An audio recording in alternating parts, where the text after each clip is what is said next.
Ate Rena's Vlog, and for today's video po, magluluto po tayo ng ginataang santol. Ipapakita ko po sa inyo kung paano magata ng santol dito po sa Bicol. Hindi ko po alam kung sa ibang lugar po ay niluluto po yung santol or prutas lang po ang santol sa inyo. Pero dito po sa amin, lahat po yan ay mapa-prutas po or mapagulay ay kinakain po namin. So, yun. At samahan niyo po ako for today's vlog po. Pero, habang pinaprepare ko po yung, yung sangkap sa santol po, tayo po ay magpiprito po muna ng isda na galing dito po ako sa Costa, sa magulang ko po. So, ito po ay lang to, 50 pesos lang po ito. Wow! Pero sa ibang lugar po, ewan ko po kung magkano po ito. So, ito po yung mga namimiss ko dito. Ako po yung nagluluto dito sa bahay na to para makapagpahinga naman po sila mama at papa. So, yun. Ito po nakikita na po, umuusok na po. So, kailangan po natin na prituhin na tong isda po. So, tara po.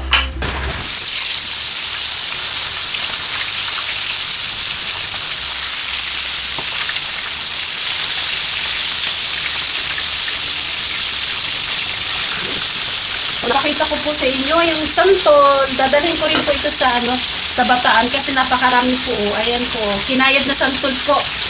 Binili po namin to for only 100 pesos, 50 pesos po for 1 kilo po. So, yan.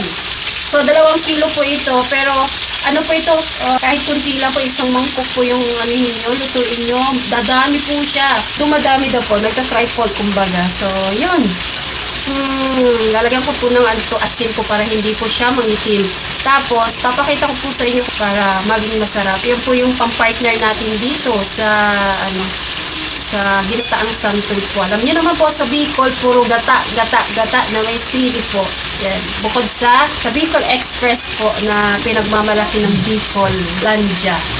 So, yan po. Sa isang mangkok. So, yan. Dadami daw po kasi ito ay ayod po ito. Iniisa-isa po yung bunga ng santol. Iniisa-isa po yun. Sino pong gusto? po yung gagataan natin. So, konti lang po ito. Pero marami po ito. Pagkatapos po, papakita ko po sa inyo. Ang po natin ito, ang halop naman po natin ito ay 1/4 na baboy. Yan lang po kasi tayo sa mga baboy-baboy po ay. So, yan po.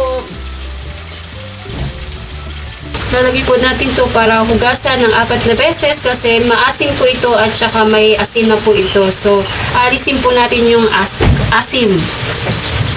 So, 4 na beses po natin yun. Mag-sure po na malinis ang kamay. Tapos, ito po. Ganun lang po. Parang nagagata lang din po kayo. So, yun.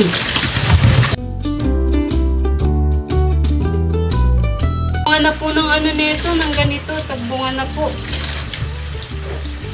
Para maalis po yung lalo na po pagburo po yung santol, kailangan pong hugasan po kasi may parang lasa po siya na buro. So, yun.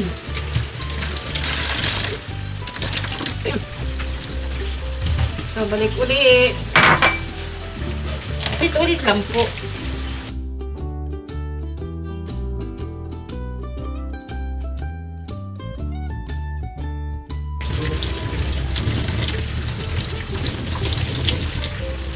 So, yun po, nakaprepare na po yung paggagamitan natin para dito sa santol. Sa fresh gata, 2 pack. Hindi na po ako nagpakayod kasi walang magkakayod. Magto-12 noon na po. So, inabot po tayo ng tanghalian. So, ito po, sibuyas, bawang, at saka po sili. And 1/4 po na niliit-liitan po na karne po. Tsaka, syempre, ito. Tapos, ito po, pinainit ko na muna po para mapatay yung mikrobyo kung mayroon naman po. Pero, hugas na po yan. So, tara po at mag-start na po tayo. So, yan. Ilagay na po natin ito. Pagnahan po natin ng medium heat. So, unang gata po muna. So, yan. Dinagdagan ko po ng tubig. Kasi may isa pa po tayong gata na ganito. Kailangan po ay yung gata po natin ay hindi bitin. So, yun po. Kulaan po natin yan.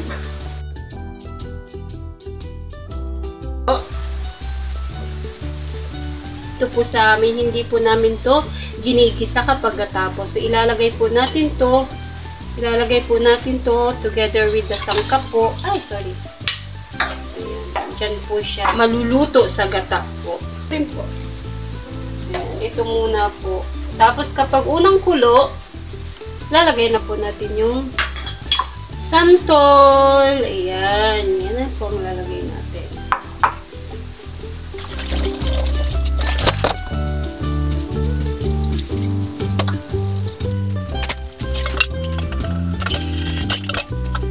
So, ayan po, kumukulo na.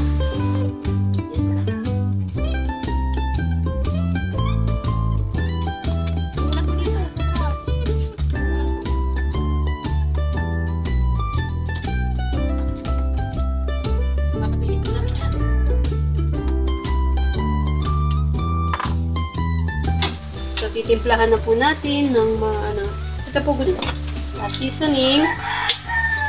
Any seasoning po na gusto nyo. Po na kami na nabuhay sa Ajinomoto. And salt po.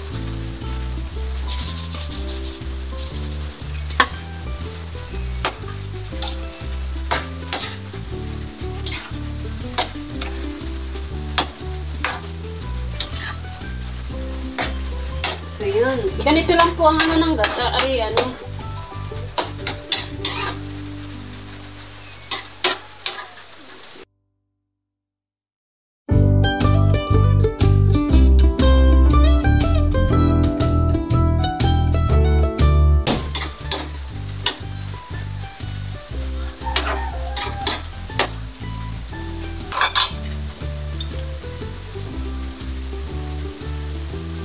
So, takpan muna po natin para matuyo.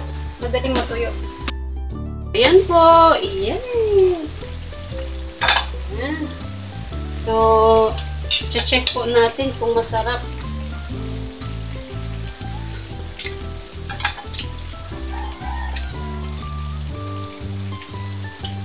Okay naman po, pero lalagyan ko po ng kunting asukal para po yung timpla. Buscobado po ito ay made from cane sugar. Ayan. Para yung asim tsaka yung niya, asim at tsaka tamis ay mag-balance po. So, yan po. So, yung asim po, okay na po yung asim. So, haluin na po natin. Papatuyuin natin at yung gatang isa po ay lalagay po natin. Hindi pa po tayo tapos. Ilang gatang-gata po kasi ito ay. Papatuyuin na po natin sa unang gata. Ganito po ang hindi po siya kulang sa gata dapat. Naghahantay lang po tayo na matuyo yung unang gata sa santol po. So, ganun po. Katakaw sa gata yung dalawang buo po na nyug po dapat talaga kung yung fresh po na gata yung gagamitin nyo. Buong nyug po. Para hindi po siya kulang sa gata. So, kasi pag kulang po siya, hindi mo malalasahan talaga po yung santol. Yung lutong santol ng Bicol kapag kulang po sa gata. Dapat nga po fresh po yung gagamitin ko. Sabi ko nga po, hindi mahirap daw kasi magkakayod, pa ba, ang dami pong kakayod, wala pong magkakayod po sa amin kasi wala yung pa. So, yun po, antayin po natin na matuyo ito. So, sarap yan, luto yan. Bukod sa luto ni Ate Rena, hindi yan hindi po yan bitin sa sangkap. So, yun, saktong-sakto ang ating malapit na po. Tingnan natin. Tuyo na po. Tuyo na. Talagay na po natin yung yung isa pong gata na sachet. So, after po ng gata na sachet na isa, okay na po. Pwede nyo na pong timplahan talaga ng final na timpla. And, after po ay okay na po. Okay na po sa inyo yung yung timpla po, hindi okay na, kainan na. Kainan na.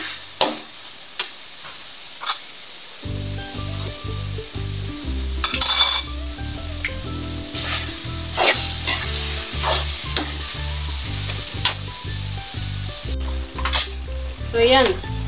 Ilagay na po natin yung last na gata. Maganda po to. Ang kinagandahan po nito, na preservatives added po to. Fresh gata po talaga siya. Pero hindi ko lang po alam kasi hindi ka na po mag-ano for 32 sa 37 po dito ay. So, ayan. Lulutuin lang po natin yung gata. Kasi okay na po.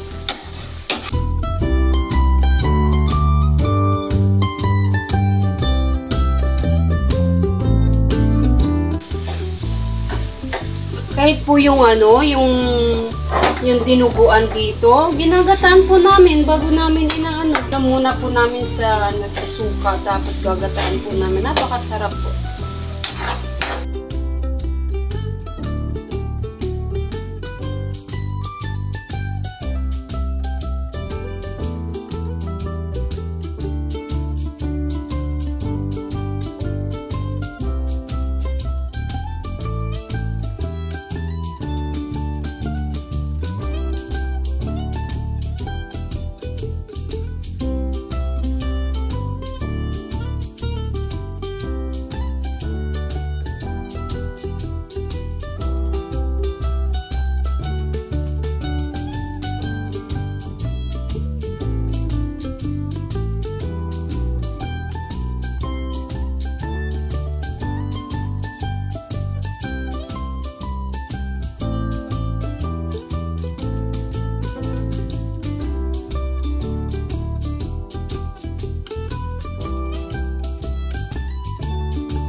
So, ayan po, tapos na po ang ating ginataang santol po. Tayo po ay kakain na. So, hindi ko na po ipapakita sa inyo.